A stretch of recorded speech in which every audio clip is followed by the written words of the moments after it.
Hello, hello, hello. This is V. Scott. Today I'll be talking to you about Claudette Colvin. She is called the original Rosa Parks. And this is how it reads. The original Rosa Parks, Claudette Colvin, refused to give up her seat to a white passenger in 1955 in Montgomery, Alabama, at just 15 years old. On her way home from school, the bus driver asked Colvin and her friends to move to the back of the bus for a white woman to sit down. Her friends complied quickly, but Colvin remained, saying, "It's my constitutional right to sit here. As much as that lady, I paid my fare. It's my constitutional right."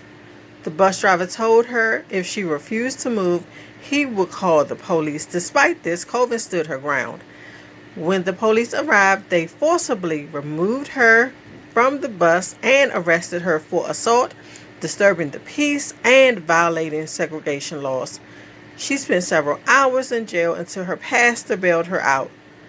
That night, her family stayed awake in fear of retaliation, and Colvin said that she was afraid because you just didn't know what white people would do back then.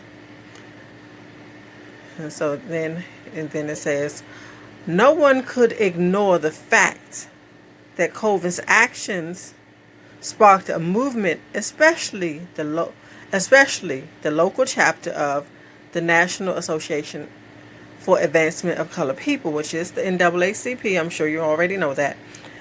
They knew it could present a huge opportunity for the black community, but they did not want Colvin, a mouthy and dark-skinned young teen, to represent the movement. Instead, they suggested that Rosa Parks, a secretary for the NAACP at the time, lead the movement by refusing to give up her seat on the bus, thus writing Colvin out of history today. Colvin is 78. And here's what she has to say now. Young people think Rosa Parks just sat down on the bus and ended segregation, but that wasn't the case at all. I want to say thank you for listening. Be blessed and have a great one.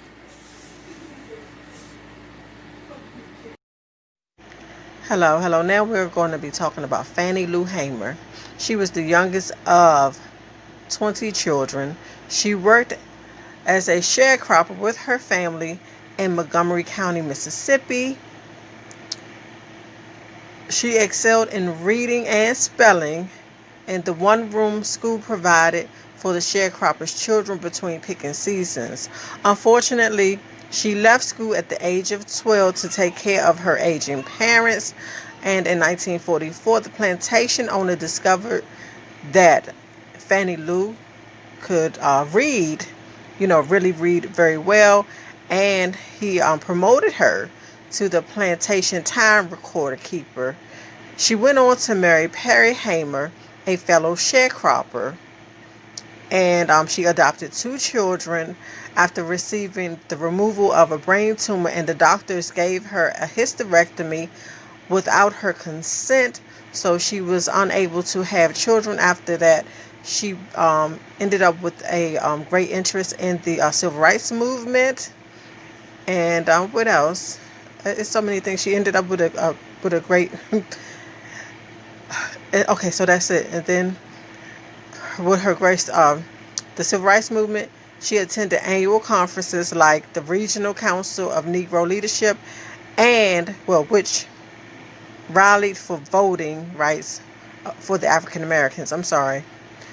In 1962, she began taking direct political action in the movement. Hamer traveled to Indianola, Mississippi to take the literacy test and register to vote. Her unsuccessful endeavor resulted in the plantation owner firing her and her husband afterwards. Hamer and her family moved around continually to avoid retaliation from the Ku Klux Klan. After returning to her hometown, she went back to the courthouse to register to vote again. Although she did not succeed, she told the registrar, "You'll see me every 30 days till I pass." The third time she took the test, she passed, but when she actually tried to vote, she learned her vote would not count. Motivated by the injustice, she became involved with SNCC, the Student Nonviolent Coordinating Committee. She taught classes and workshops for them and collected signatures that petitioned for improved voting rights. She became the field secretary for SNCC in 1963. That same year, on the way home from a conference, Hamer and several other activists stopped at a roadside cafe, but the employees refused to serve them.